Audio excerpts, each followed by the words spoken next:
Hi, everybody. Juleka here. You probably know me as the executive producer on this show, but I wanted to tell you something really cool. Last summer, we launched podcastingseriously.com. It's our very own online learning platform all about podcasting. So if you're curious, if you're already in podcasting, if you want to level up in podcasting, I invite you to come to one of our monthly seminars with some of the best folks in the business. They're on Saturday. They're about an hour and a half. They're really, really fun. And you always walk away knowing so much more and with a deeper understanding of one or two or four or five different aspects of podcasting. We also have early bird pricing if you buy the whole package. So definitely encourage you to take advantage of that. So go to podcastingseriously.com. I would spell it, but that's really, really long. Podcasting plus seriously plus.com. You got this. Hopefully I'll see you at the next session. Bye.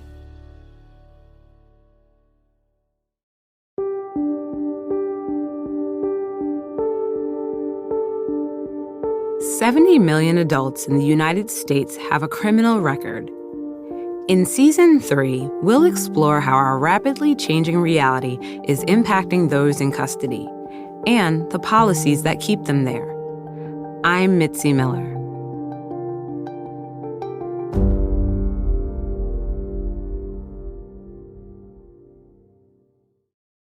Four years ago, a Houston lawyer campaigned as a reformer for the office of district attorney and won. Good morning. Until midnight, December 31st, 2016, I was Kim Ogg, daughter, mother, lawyer, native Houstonian. At 12:01 on Sunday morning, January the 1st, 2017, I became Kim Ogg, the district attorney of Harris County, Texas. Kim Ogg was lauded as a progressive prosecutor who was going to stop arresting people for marijuana possession, address racial disparities in prosecutions, limit the death penalty, and fix the broken cash bail system. Ruxandra Guidi spoke to her for 70 Million 2 years ago. My priorities in reforming the criminal justice system were to bring common sense and data into play when it came to forming public policy. And I firmly believe that there can't be any social justice reform without criminal justice reform. Ogg turned that red seat blue for the first time in 36 years. And at first, she had the support of many justice advocates. But some reforms she campaigned on never materialized. There are 8,000 human beings in the Harris County Jail tonight, right now, as we talk today, this afternoon. Many of them are there just because they can't pay monetary bail. This year, Ogg is campaigning to keep her job. But she seems to have alienated past supporters enough that two of them ran against her. I'm Carvana Cloud, and I'm running for Harris County District Attorney. Houston is home. I was raised in Acres Homes, went to Kincaid on a scholarship, and graduated from South Texas College of Law. I am a wife, a mom, and an... Voting for Audia Jones for me means real change for my community, real criminal justice reform, and a candidate that truly cares about people. Houston is the seat of Harris County. It's the third most populous county in the country and one of the most racially and ethnically diverse. Across the U.S., voters in other large and diverse cities have gone the way of Harris County. They've elected top prosecutors they hope will decriminalize marijuana possession, do away with cash bail, and bring in other reforms that would ultimately mean fewer people end up in jail. So, how has that worked? And what are the lessons from Harris County? Journalist Ruxandra Guidi picks up her reporting from Season 1 and updates us from Houston.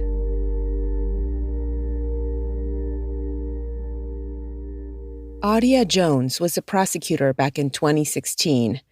In those days, the Harris County District Attorney's Office was known for its tough-on-crime penalties that sent mostly people with low-level convictions, most of them Black and Latino, to jail.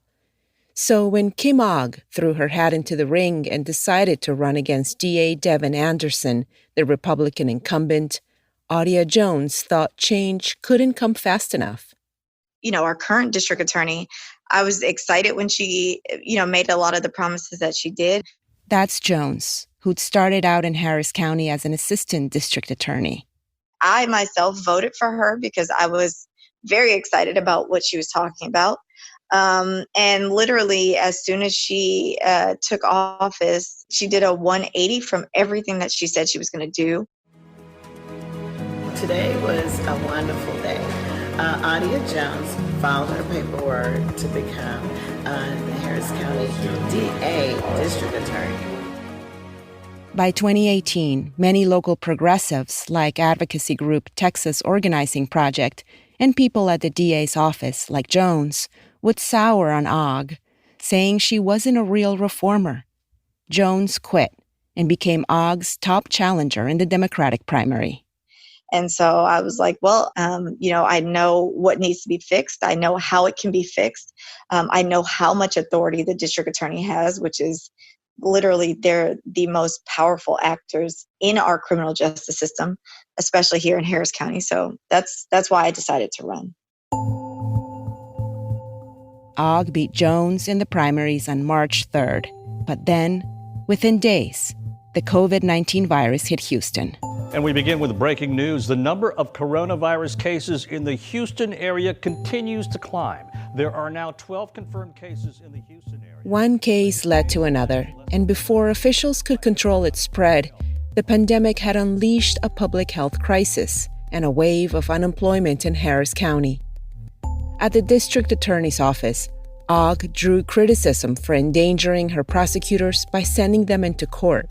And at the Harris County Jail, around 500 people detained there may have been exposed and were put in quarantine by the end of March. Then, a police killing of a man 1,000 miles away in Minneapolis forced a reckoning. Yeah, we're at La Branch actually, just go live now. You can take a look at what you're seeing here. On May 29th, thousands of people marched in downtown Houston and stood in front of City Hall to protest the killing of Houston native George Floyd.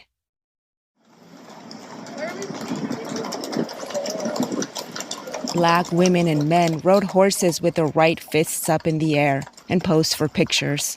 The mood was sad and yet exhilarating. Here's local reporter Brandon Walker of TV station KPRC. People have a lot to say. They're frustrated, not only because of what happened to George Floyd, but what they say are larger systemic problems, including right here in Harris County. We spoke to many of them. Here's a look at what they had to say. No justice! No peace! No justice! No peace! I can't breathe! I can't breathe! We are leaders. We are doctors. We are scientists. We are lawyers. We are the people that are running this nation. And you are treating us as if we are still the slaves that we were way back in the 1900s. Terrence Coons, or TK, was there at the May protests against the police killing of George Floyd. This situation just made it very clear, made it very plain that there were some things going on as far as the criminal justice system. And we have the space and opportunity to do something about it, primarily, in my opinion, because of COVID-19. TK is a statewide training coordinator with Texas Organizing Project, a social justice organization that had supported Kim Ogg for DA over her promise to reduce mass incarceration, until recently. Back in 2011, TK was convicted of a felony for evading arrest with a vehicle. He spent a night in jail and ended up with a criminal record, something that turned his life upside down and prompted him to become an activist. TK doesn't hold Ogg responsible for all the criminal justice reforms he'd like to see in Harris County, but neither does he praise her for doing a good job. I wouldn't say that there's one primary target, and I use target for lack of a better word. You know what I mean? I just think that right now we are in the mindset that it's about building power. It's about pulling people in and educating them and informing them. I have faith in the people. I have faith in the reality that we as a collective have the ability to decide who our representatives are and the process that allows us to do that. That's who he trusts, his fellow voters. But when it comes to politicians, he's a little more skeptical. Like Adia Jones, I think from what I've seen of her and what I know about her, I think that she would have been a breath of fresh air. But at the same time, I would never put all my trust and faith in a politician. And I would never advise anybody to do that. I think that is one of the reasons why we are in the situation that we are in now, because we have given these individuals so much power that we treat them like kings and queens as opposed to servants, which is what they're supposed to be. But they have finally gotten things underway. We're a little bit out of kilter, so to speak, because... About a week after attending the May protest, TK stayed home with his family and watched George Floyd's funeral services on TV. A sea of people could be seen moving towards the Fountain of Praise Church in southwestern Houston. The numbers that I'm seeing right now in the streets give me hope. Like, if these people who are again, just maintain this energy up into that ballot box and then going past that, I just think this is a different world we're living in. I think something special is happening in our lifetime. I can't put my finger on it. I'm struggling to even use words to describe it, but it's just something that internally I sense, I feel, and I believe, and I'm glad to be alive to be a part of this righteous fight. Meanwhile, as George Floyd was being eulogized in Houston, prosecutors from OG's office announced a review of protest-related charges that end up dismissing almost 800 civil disobedience cases.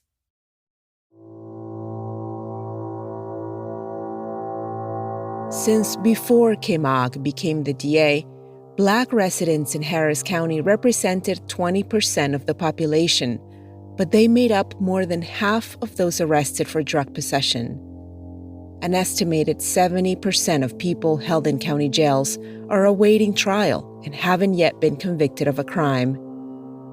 In 2016, the year Og was elected, the county's Conviction Integrity Unit exonerated 48 wrongful convictions, one of the highest rates anywhere in the country, a trend that started before Og became DA.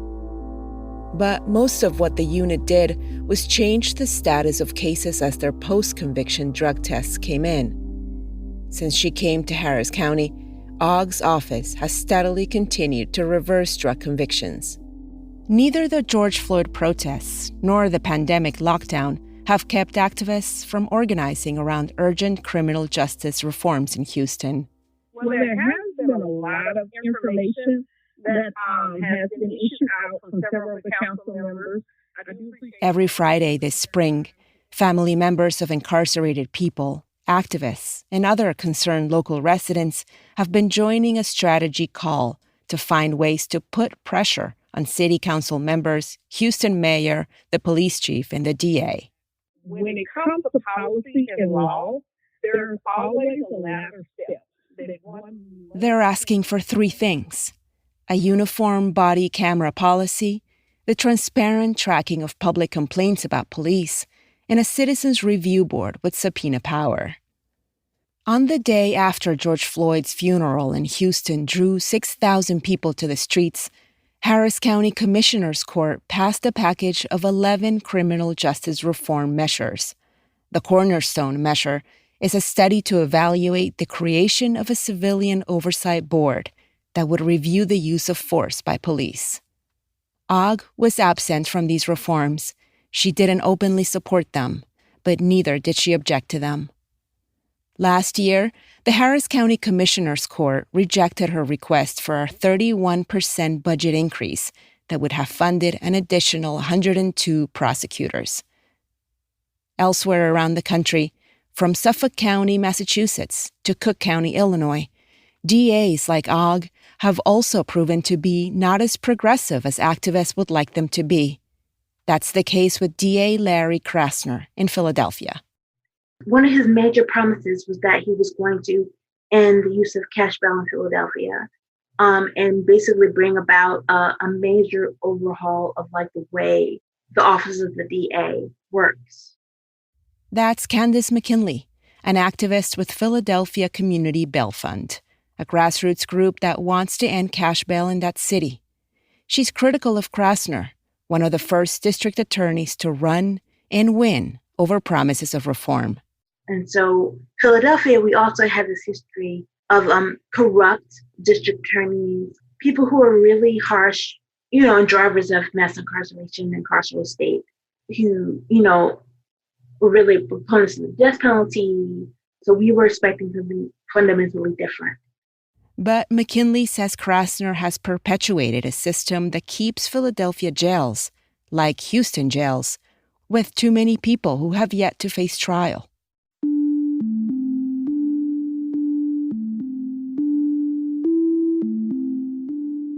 So McKinley and other Philly activists have raised money and bailed out almost 500 people since May 2017. Their movement, she says, is now experiencing a real momentum by engaging the people who've been most directly impacted by mass incarceration.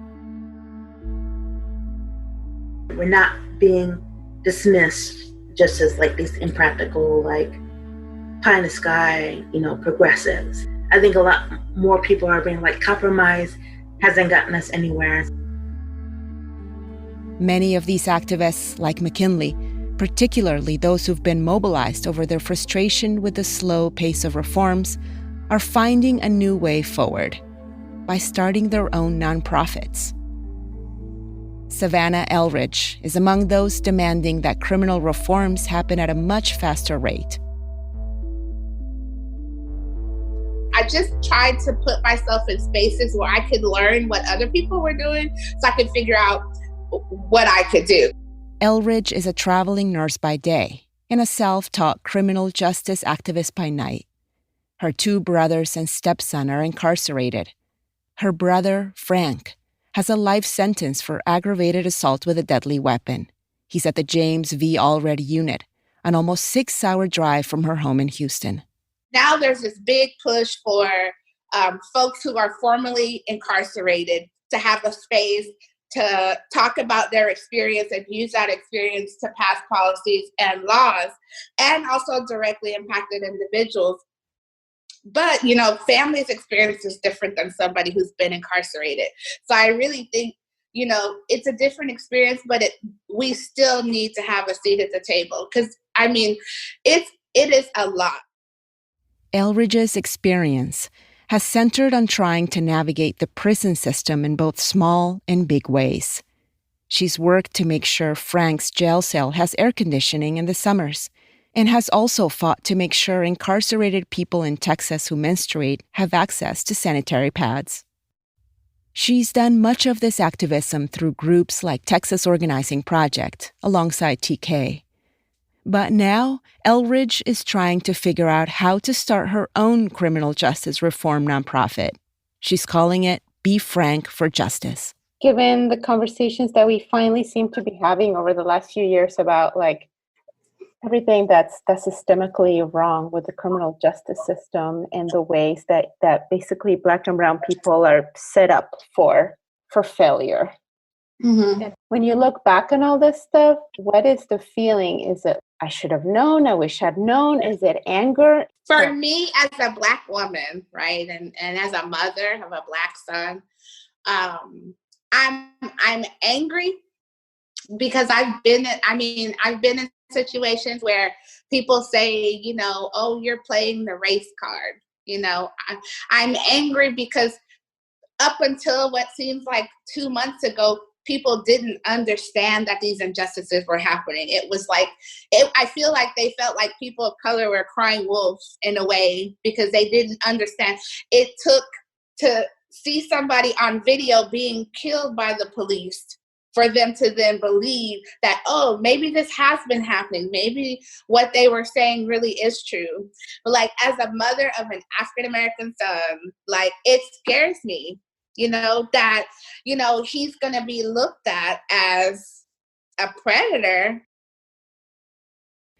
Elridge's son is 15 years old, and she's raising him as a single mom. Just a few years ago, she says, she had no idea what the district attorney did or that this selected office held so much power. After finding out, Elridge supported Audia Jones's platform. And Jones wishes she were running too. She's now back to private practice as a personal injury and employment lawyer.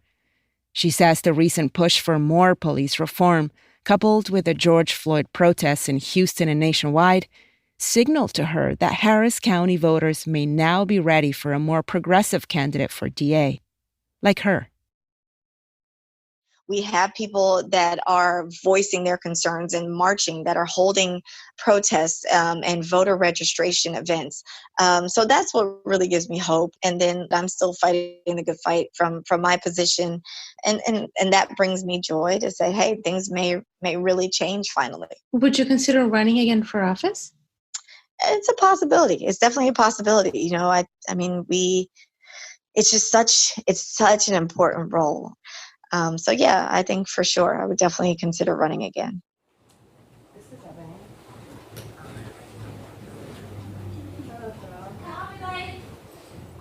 Two years ago, I stood at the entrance of an old Art Deco office building in downtown Houston, waiting to meet Harris County District Attorney Kim Ogg.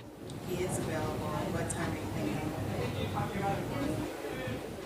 Lawyers came and went through the lobby, pulling their briefcases on wheels. Police officers in uniform gathered in a corner.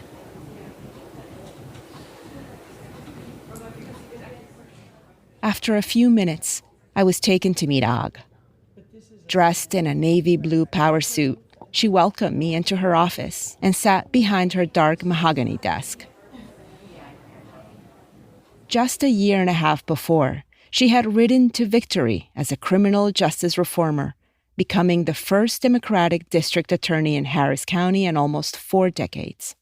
My priorities in reforming the criminal justice system were to bring common sense and data into play when it came to forming public policy. And I firmly believe that there can't be any social justice reform without criminal justice reform. This time, Ogg did not sit down for an interview. Her office spokesperson declined without offering a reason.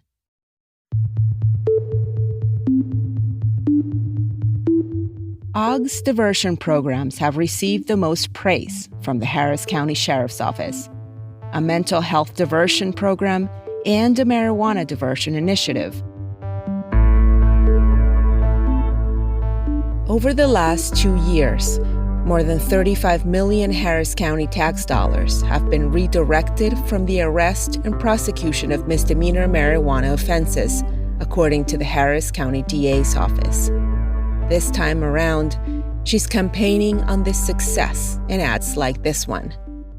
And traffickers.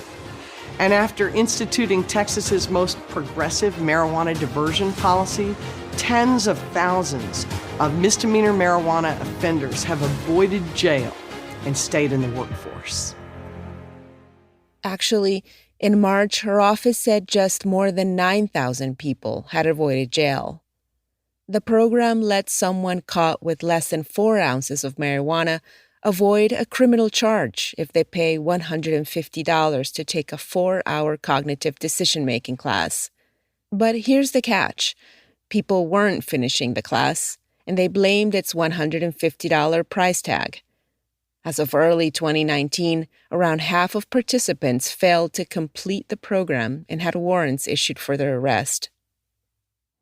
Jones and Carvana Cloud, both of whom ran against Ogg as Democrats in the primaries, say that rather than expand the program, marijuana in Texas needs to be decriminalized.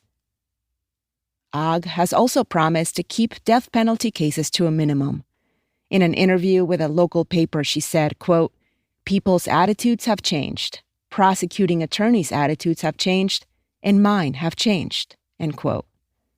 Ogg's first full year in office, 2017, was the first time in more than 3 decades no one from Harris County was executed. The following year, she recommended to the county court that 4 men be removed from death row. But then, in 2019, her office pursued the death penalty in 8 cases. In accordance with the laws of the state of Texas, this court hereby sentences your punishment of death. It is therefore the order of this court that you, Dexter Darnell Johnson, be delivered. Her office has also been criticized for repeatedly seeking execution dates for Dexter Johnson, who was convicted of a double murder in 2007 when he was 18 years old. Johnson has shown evidence of intellectual disability and has been diagnosed with schizophrenia. You are remanded to the custody of the sheriff until they can obey and carry out this. But OG has gotten the most heat from groups like Texas Organizing Project, from her position on a key criminal justice reform that's seen as a first big step towards ending mass incarceration: bail. OG first campaigned in 2016 on the need for comprehensive bail reform. Here she is in 2018, speaking to the Bayou Blue Democrats, a club within the Harris County Democratic Party. Bail reform is not complete. The county continues to spend, and this is Commissioner's Court, millions of dollars defending a bail system that a local judge in our federal judiciary has found unconstitutional, which I can tell you after many years of practice was unconstitutional and was a real burden on the poor. It did not keep you safer. Anybody with money could still get out. Yet, after 2 years in office, OG filed an objection to a legal settlement that would get rid of cash bail for most low-level offenses. She supported getting rid of bail for low-level, nonviolent misdemeanors. But she warned, if there was no bail for these people, they could get out of jail and commit additional crimes. OG explained her decision to Houston Public Media last September. She said she was seeing pimps, stalkers, abusers, and drunk drivers get bonded out and reoffend. This endangers the public. So as the chief prosecutor in Harris County, I think it's incumbent on me to make sure that any proposed settlement, especially one that's going to be enforceable for 7 years, include provisions that protect the public. That settlement means that an estimated 85% of people with misdemeanor charges in Harris County will be released without having to pay a bond. As the election nears, OG is expected to beat Mary Nan Huffman. Her opponent is a traditional conservative prosecutor, someone who's running on tough-on-crime policies and against bail reform. But this time around, OG will no longer have the endorsement of many of Houston's progressive grassroots groups. Candace McKinley of the Philadelphia Community Bail Fund has witnessed a similar situation in her home city, where DA Larry Krasner is set to run for re-election next year. I think Krasner won. He beat out the sort of like party establishment, and it was like a fight. And it was because like a lot of people were mobilized to go knock on doors and like get different unions on board. So there was a lot of groundwork. And so, and I do think like some of those people who are responsible for putting a lot of boots on the ground are disenchanted because, you know, he hasn't followed through on a lot of his promises. But then a lot of people who also will put out boots on the ground for him, he has like responded to some of their issues, like when it comes to getting people's like, you know, wrongful convictions overturned, police accountability, you know. So it's been, I think, a mixed bag. So I don't think he'll have the same amount of overwhelming support. This November's election will be a real test for OG in Houston, and it will help define around the country what it really means to be a progressive DA, or how useful that label is to people who want reform. Would it be better if we didn't have like a progressive prosecutor, if we had like a pure opponent per se, where people could easily see and understand the policies that they're being implemented and not be sort of swayed by this label of progressive that sort of muddies the waters and, you know, confuses people. McKinley will be keeping an eye to next year, when Philly's DA Krasner will seek re-election. For her, TK, Savannah Elridge, and others. Change in the DA's office won't check everything off their list. So they're also focused on the long game, defunding the police and educating their neighbors about the power the DA's office has in their lives. Our story was reported by Ruxandra Guidi. Special thanks to Emma Forbes for production assistance on this episode.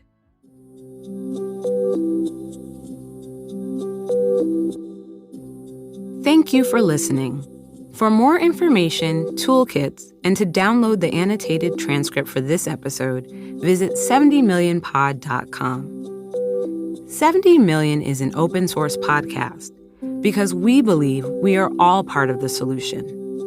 We encourage you to use our episodes and supporting materials in your classrooms, organizations, and anywhere they can make an impact. You may rebroadcast parts of or entire episodes of our 3 seasons without permission. Just please drop us a line so we can keep track. 70 Million is made possible by a grant from the Safety and Justice Challenge at the MacArthur Foundation. 70 Million is a production of Lantigua, Williams & Co. Season 3 was edited by Phyllis Fletcher and Laura Flynn. Cedric Wilson is our lead producer and sound designer. Virginia Laura is our managing producer. Leslie Datsitz is our marketing lead. Laura Tillman is our staff writer, and Michelle Baker is our photo editor. Sarah McClure is our lead fact-checker. Ryan Katz also contributed fact-checking. Emma Forbes is our production assistant. Juleka Lantigua Williams is the creator and executive producer. I'm Mitzi Miller.